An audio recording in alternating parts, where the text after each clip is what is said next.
저는 이제 여기에서 합천 A사까지 한 달을 걸어봤는데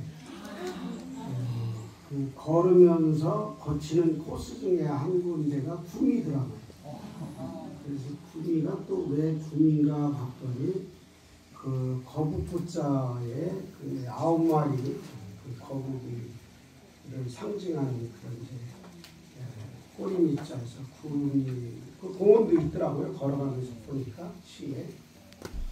그래서 이제 구미는 많이는 몰라도 걸어서 하루를 갔던 그런 이제 곳이고 우리 지로스님께서 저보다 연세가 좀 많은 줄 알고 기계 모셔야지 그러고 이제 고민을 좀 했어요. 그 다음에 우리 한국 불교를 대표해서 전 세계에 마라톤으로 그 불사를 하고 또 좋은 일도 하시고 그래서 제가 어젯밤에 사실은 아침 9시부터 저녁 9시까지 여기 강화대교에서 서울 고촌이라는 데까지 12시간을 이제 팔만대장경 순례길 만든다고 걸었어요. 걸어서 이제 밤 여기 오니까 12시 되더라고요. 저녁을 먹고. 근데 이제 스님에 대해서 내가 구체적으로 아는 게 없어서 인터넷으로 이제 조사를 했더니 전 세계를 다 뛰어다니시고 그 왜 뛰나 봤더니 공군법사를 하셨더라고요.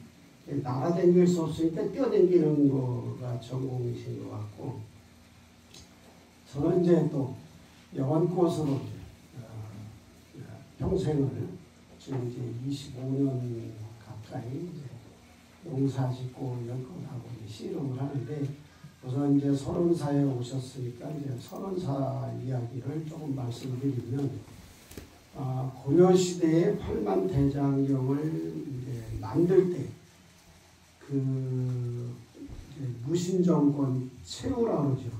여기 해주채씨 계시면 해주채씨들은 그 최후가 진졸이다 생각하시면 됩니다.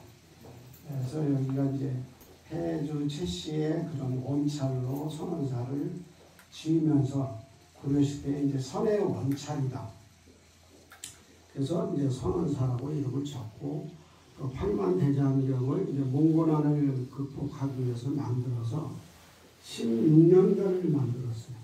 16년간을 만들어서 고려시대의 정유년 10월 11일 날 팔만대장경이 완성이 됩니다. 그래서 그 성철 스님 살아계실 때에 경판 3개가 정유년 10월 11일 날 국립박물관에서 그 최고의 날 행사를 하면서 해인사 경판이 3개가 나왔죠. 그래서 서울로 전시를 이제 하느냐고 이제 그 박물관으로 간 다음 날 성철 스님께서 입성을 하셨고 그래서 이제 팔만대장경이 우리나라에 이제 또 다시 한번 성철 스님하고 조명이 되기도 했고 여하튼 팔만대장경이 이제 해인사로 옮겨가고 그 없어진 것을 이제 1398년에 태조실록에 해인사로 이제 마지막 옮겨갔다라는 기록이 있는데 그게 이제 어디로 해서 어떻게 갔다 이게 구체적으로는 없는데 최종 기록은 태조실록에 서울 용산강 지천사라는 절에까지 가서 머물다가 해인사로 갔다 이렇게 되어 있습니다. 그래서 이제 제가 조사를 해보니까 여기에서 팔만대장경이 전체가 서울까지 옮겨가는데 5일이 걸립니다. 5일.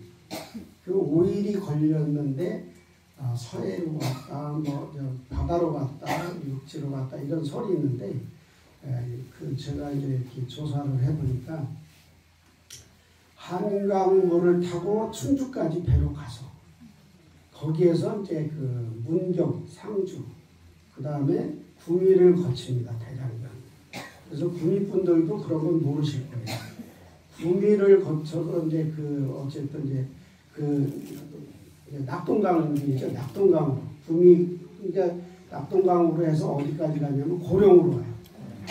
고령에 이제 고령 개경면이라는 곳에 개경포에서 내려서 해의사까지 또 다시. 그래서 해의사에 제가 4년을 살아봐서 아는데 정대불사라고 그러죠.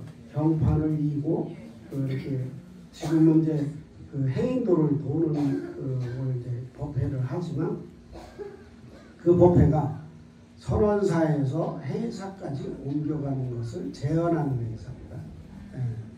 그래서 이제 우리가 경판 이고 정대불사라고 하는데 이게 원조가 어딘지 원인이 뭔지를 모르고 지내는 분들이 많은데 선원사에서 출발할 때 머리에 이고 지고 우마차에 끌고 어디까지 가냐? 이제 배를 탈 수 있는 데까지. 그래서 이제 배에 싣고 용산강 지천사로 해서 충주대까지 배가 계속 제가 이제 또 해의사까지 걸어가면서 이제 이렇게 조사를 해보니까 우리나라에 바닷물은 밀설물이 있다라는 생각을 하는데 강물이 밀설물이 있다라는 생각을 하거나 그 얘기를 하는 사람은 없어요. 근데 제가 이 해의사까지 걸어가면서 놀라운 발견을 한 게 이게 서해 바다 밀설물에 의해서 그 물이 충주까지 한강물도 밀고 올라가요. 그리고 또 빠지고. 그래서 그 한강물이 결국엔 이 서해 바다랑 연결되는 지점이 마지막 연결되는 지점이 강화도예요. 그래서 강화도가 이제 장어가 유명한 게 바닷물과 민물의 사이에서 장어들이 번식을 합니다. 서식을 합니다. 그런 이제 문화가 있는데 하여튼 이제 대장경의 해인사로 옮겨가고 없어진 것을 1976년도에 이제 박정희 대통령께서 대한민국의 문화유적을 총 정리를 합니다. 그러면서 이제 우리가 또 이제 몰랐던 사실이 뭐냐면 보물, 국보, 지방문화재, 사전 이런 것들이 번호가 매겨져 있어요. 그 번호가 박정희 대통령 시대 때 결정이 되지만 그 이전에 일제시대 때 학자들이 그 보물 가치가 있는 중요성을 조사해놓은 조사번호예요. 이게 중요번호가 아니고 조사번호입니다. 보물 1호 그러면 그것도 조사 1번, 국보 1번이면 그것도 조사 1번 이런 식이죠. 그래서 선원사는 당시에 사전 259호로 지정이 돼서 그 이후로 이제 아무 진행이 안 됐다가 제가 전동사에서 이제 천일기도를 1991년도부터 3년도까지 하면서 꿈에 이제 부처님 계신 인도를 갔는데 저한테 이제 선무하면서 지금 보니까 열반지더라고요. 열반지. 그런데 열반지에 갔는데 꿈에 부처님 관짝을 사놓고 가라. 그래서 이제 사놓고 가겠습니다 하고 이제 사놓고 가겠다고 결정을 하는데 제가 돈이 없다. 그랬더니 화주 받는 보살이 꿔줄 테니까 사놓고 가래. 그래서 얼마냐 그랬더니 50만 원이래요. 그래서 50만 원을 꿔주면 내가 사놓고 가겠다고 그랬더니 거기에서 이제 그 앞에 열반지에 그냥 소똥이 얼마나 많은지 벌판으로 많은데 그 똥을 다 치운 데에 사놓고 가라는 거예요. 그렇게 해서 깼어요. 깼는데 전동사에서 천일기도 중에 국민대학교 이제 교수가 와가지고 8만 대장경 만든 곳을 아냐 그래서 이제 모른다고 가르쳐 주더라고요. 와서 보니까 꿈에 본 소똥밭이 이 8만 대장경 만든 이 선원사지 통고예요. 그때는 사적지가 다 소똥밭이었어요. 그래서 이게 나한테 이제 숙제구나. 그래서 이제 천일기도 해양하고 여기 와서 이제 이어서 2,000일, 3,000일에서 만일 기도해서 지금 이만큼 된 겁니다. 네, 이만큼 된 거고 해외 출신의 생선 시장이 이제 그 초대 민선 시장이죠. 초대 민선 시장인데 그 시장이 이제 출마했을 때 인연에서 당신이 해주채 씨니까 이 선원사시가 해주채 씨 그 최후가 진절이니까 시장이 되면은 이거 선원사시를 꼭 복원해라. 그리고 이제 그분이 청주교 신자니까 다른 강화도를 비유를 하자면 보문사 가실 거지만 보문사는 무릎하기 깨절하고 절을 해야 소원성취를 하고 선원사는 이제 왔다만 가도 소원성취한다. 그러니까 당신은 왔다만 가면 시장이 될 거다. 시장이 되면 발굴을 해라.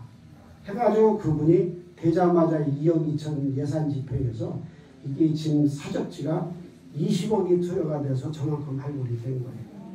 네, 저는 이제 또 한평사기 운동도 하고 또 오시는 분들한테 뭐라고 그러냐면 선원사 보건불사의 시주보다 더 중요한 게 여러분들이 이렇게 시간 날 때 강화도 올 때 들리시는 거 또 가면 강화도 가면 선원사를 가봐라. 네, 거기는 왔다만 가도 소원성취한다고 하더라. 요 얘기만 하면 돼요. 그리고 이제 올 들어서 성지순례 팀들이 처음인데 여러분들이 참 복이 많아요. 왜 복이 많냐면 지금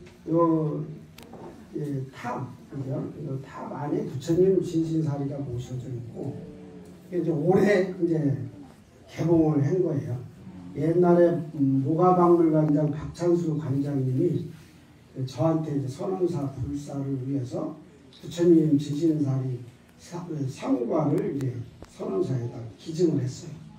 그런데 그걸 20년 동안 내가 개봉을 안 하고 아래옥당 부처님 이렇게 안에 모셔만 놨다가 금년에 처음으로 내모셨는데 사리가 3개를 모셨는데 작은 사리가 3개가 또 늘어났어. 그래가지고 총 6가예요. 6가고 그러니까 이제 강화도에 부처님 진신사리 모신 데는 선원사밖에 없습니다. 그리고 또 하나는 이제 우리 스님도 인도 많이 가보셨겠지만 인도에 가면은 이제 여러분들 이제 반야신경의 원조가 어디예요? 금강경이잖아요. 금강경을 축소한 게 반야신경이에요. 그런데 서가모니 부처님께서 제일 설법을 많이 한 것 중에 하나가 금강경이에요. 근데 그 금강경을 어디서 제일 많이 하셨냐? 인도의 중림정사라는 게 있어요. 성지순례 다녀오신 분들은 아시겠지만 안 가보신 분들은 필수로 불자라면 부처님 유적지는 최소한도 3번은 다녀오세요. 저는 7번 갔다 왔는데 또 7번 중에 이제 4번은 부처님 유적지에 연꽃 심기 운동하고 금년에 회양을 했어요. 하면서 이제 제가 이제 그만 이제 갈 거니까 7번 다녔으니까 그래서 회양 기념으로 제가 중림정사 대나무를 이렇게 이제 거기서 모셔온 거예요. 근데 이 대나무는 우리나라에 없는 수종이에요. 예. 근데 여러분들이 중림정사 치면 이 대나무가 뜰 거예요. 근데 얼마나 기가 세냐면 그냥 한 대 맞으면 졸도 아니면 사망할 정도로 아주 기가 세요. 그러면 만지기만 해도 기운 받는 거예요. 여하튼 그 정도로 여러분들이 이제 올해 이거 좋은 거를 이제 또 보시기도 하고 그래서 이제 선원사가 지금은 이제 제가 정확하게 이제 93년 11월 26일 날 들어와서 오늘까지 이제 살면서 조계종단에 이제 등재를 해서 내가 죽어도 영원히 선원사는 이제 존재케 했어요. 존재케 하면서 선원사가 보여줄 게 너무 없는 거예요. 그래서 이거를 이제 어떻게 하면 선원사를 알리나 생각하는 게 부처님께서 좋아하신 연꽃. 그래서 이 연꽃을 갖고 이제 심어서 축제를 하기 시작했는데 축제를 한 20년 했어요.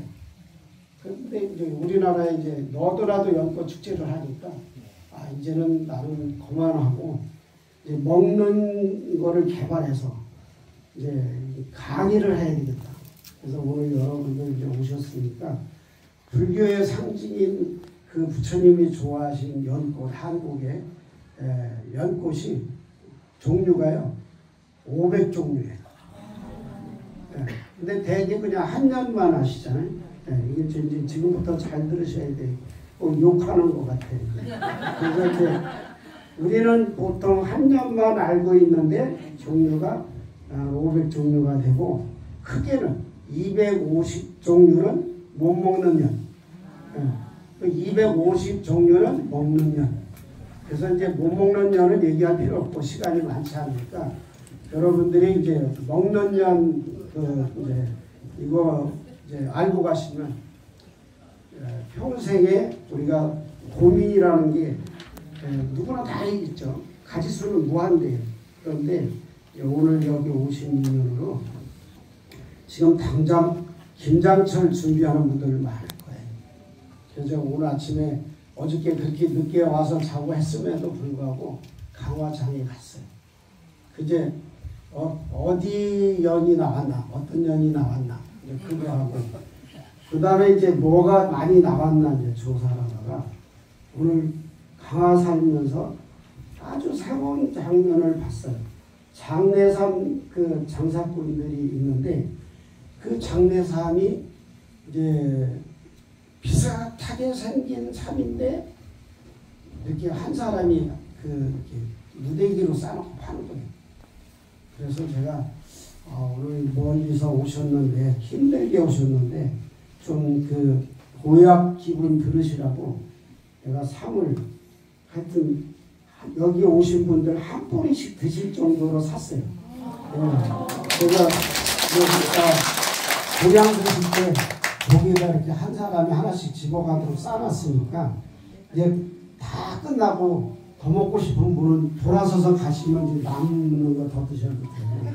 근데 하여튼 이제 김장철에 이제 우리가 아셔야 될 게 뭐냐면 김치가 익고 무르고 시는 것 때문에 구미도농도는 아마 12월에 하실 거예요. 김장을. 그런데 그 12월에 하는 이유가 익고 무르고 시는 것 때문인데 연근을 갈아 넣기만 해도 김치가 안 물러. 지금 담아도 지금 담아도 돼요. 10월 달에 담아도 무르질 않고 11월 달에 담아도 무르질 않아요. 또 이미 김치를 담았는데 물렀어. 그럴 때 또 연근을 갈아 넣으면 물른 김치가 도로 딱딱해져요. 정말 신기한 면이죠.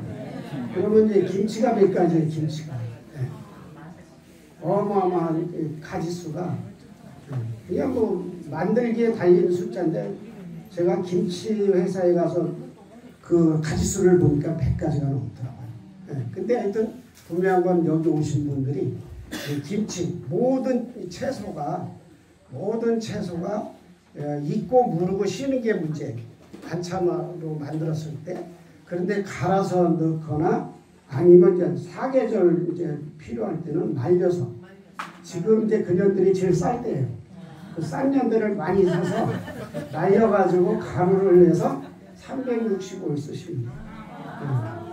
그러면 365일 이제 그 여러분들이 맛있는 요리를 먹을 수가 있는데 김치뿐만이 아니고 모든 음식에 조미료처럼 넣으시면 예를 들어서 요즘에 쏟아져 나오는 것 중에 하나가 가지 이제 그 다음에 오이, 누각 이런 것들이요 바로바로 묻혀내잖아요. 쉬고 물르는 것 때문에. 근데 연근가루 말린 연근가루를 넣어서 묻히면 오이, 누각은 시간이 흐를수록 아삭거리고 얼른 익지도 않고 무생채도 마찬가지고요. 근데 가지나물도 하루 이틀 지나면 쉬어요. 근데 연근가루를 양념 넣을 때 넣으시면 그게 다 먹을 때까지 안 쉬어요. 그리고 이제 나물 얘기는 여기까지 하고 고기 얘기로 합니다. 제가 그 연을 전국화하고 세계화하는 방법이 뭔가 이걸 연구하다 보니까 소나 돼지나 닭이 먹는 사료, 그래서 연근을 사료로 연구를 해서 제가 이제 박사학위까지 갔는데 그 사료로 해서 이제 가축 중에서 알못 낳는 노개닭한테 먹였어요. 연잎을 사료로 사람이 먹는 연잎. 그래서 오늘 여러분들도 공양간의 연잎차는 드실 수 있어요. 근데 어쨌든 그 연잎을 사료로 먹였더니 양계장에서 알못 낳는 폐닭이 알을 100% 가나요. 그 다음에 다시 병아리를 까요. 그 다음에 이제 우리 스님들은 손님이 온다거나 법회를 하거나 강의를 하면 머리를 깎아요. 근데 저는 안 깎아요. 왜? 요 스님 이제 머리하고 내 머리하고 아니면 제가 지금 65인데 여기에 계신 분들 65 머리와 65 피부를 이렇게 비교하시면 돼요. 그래서 일부러 머리를 안 깎았어요. 근데 재밌는 거는 양계장에서 나온 노개닭이 연근을 장복하거나 연잎을 장복하거나 하면 털이 100% 다시 나듯이 이제 여기 계신 분들도 연잎차나 연근을 또 연근가루나 이런 것들을 만들어서 장복하시면 머리 빠지는 사람은 3중을 안 빠지기 시작해요. 네. 그런데 그 또 연잎가루나 연근가루를 갖고 집에서 왜 고기나 생선을 굽으면 연기 나고 냄새 나고 기름 튀는 게 많잖아요. 오늘부터는 그 고민 안 하셔도 돼요. 생선이나 고기에 연근가루를 후춧가루통에 담아서 앞뒤에 정확히 뿌리면 안방에서 문 닫고 먹어도 돼요. 네. 네. 그 정도로 연기 안 나고 냄새 안 나고 기름이 안 튀어요. 특히 안경 쓰신 분들 이따가 연잎차 잡수면서 그 연잎차를 티슈에 적셔가지고 안경을 닦으시면 안경알 교체 수준으로 밝아져요. 그 다음에 그걸로 핸드폰을 닦으면 핸드폰도 필름 교체 수준으로 깨끗해져요. 그러면 그거를 우리가 날마다 먹으면 내 몸이 회춘이 되는 거예요. 지금 전 세계에서 연잎을 먹고 가장 오래 사는 사람이 몇 살이냐면 중국의 한의사가 256세. 부인이 24명 죽고 자식이 180명. 저도 30대 유언장 썼어요. 낙골탑 해놓고. 그 낙골탑 아직도 있어요. 30대 해놓은 낙골탑이. 근데 지금 제가 65까지 왔어요. 그래서 이제 연을 먹는 만큼은 내 몸이 건강해져요.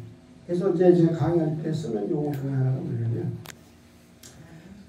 하루를 먹으면 수명이 하루를 연장돼요. 그럼 1년을 먹으면 1년이 연장돼요. 그럼 10년을 먹으면 10년이 연장돼요. 저는 30년 먹어서 30년 연장됐는데 더 계속 먹으니까 또 30년 가니까 30대 유언장 쓰고 100살까지 갈 수 있는 거예요. 지금 100세 시대라고 그러는데요. 200세 시대가 왔습니다. 그래서 저희 달력은 200세 조견토를 이미 작년부터 만들기 시작했어요. 근데 지금 100세 이상 조견토가 없잖아요. 근데 이제 불로초라는 것이 연꽃, 먹는 연꽃, 연잎이 다 불로초예요. 그래서 이제 여러분들이 요거 이제 한번 따라 하시고 이제 질문 받고 이렇게 마치도록 할게요. 시간 너무 많이 걸리면 안 되니까. 그래서 이건 따라서 하세요. 먹으면 좋은 년. 먹으면 좋은 년. 안 먹으면 나쁜 년. 안 먹으면 나쁜 년. 그러니까 아시겠죠? 안 먹으면 나쁜 년이죠. 이제 질문 받고 저기 밖에 나가서 기념 촬영 한번 하고 공연하시죠. 그래서 공연도 부패식으로 이렇게 준비를 했는데 지금 이 바깥에 앉으신 분들은 바깥에 그 저기서 떠가지고 부패식으로 떠서 거기 앉으시면 돼요. 그래서 이 복당 이쪽에도 의자가 있고 테이블이 있고 그 다음에 공약관에도 있고 요 위에도 있고 그러니까 자기가 가고 싶은 곳으로 다 앉으셔도 되고 의자는 90개 정도 났으니까 충분히 이제 앉으실 수 있고요. 그래서 이제 어쨌든 또 하나는 이제 그 맛있게 만든 반찬 중에 하나가 제가 이제 작년부터 동화라고 하는 닭 종류 과인데 그 농사를 지은 게 동화가 한 개당 5kg에서 10kg가 돼요. 오늘 한 8kg짜리를 잡았어요. 8kg짜리를 잡았으니까 여기 계신 분들 두 그릇씩 드셔도 되는데 중요한 건 이렇게 피곤할 때는 씹는 것도 힘들거든요. 태어나서 제일 부드러운 국이라고 생각하시고 잡수면 돼요. 뭐 안 씹고 생겨보세요. 그 정도로 부드러워요. 그래서 제가 그거를 이제 요즘에 그 고령화 시대잖아요. 노인들, 그 다음에 이제 치과 다니는 환자들, 그 다음에 애기들, 이런 이제 또 입맛 없는 환자들, 이런 국으로는 최고인데 맛이 어느 정도 맛있냐면 무국보다는 맛있어요. 하여튼 많이 드시고요. 질문 받겠습니다.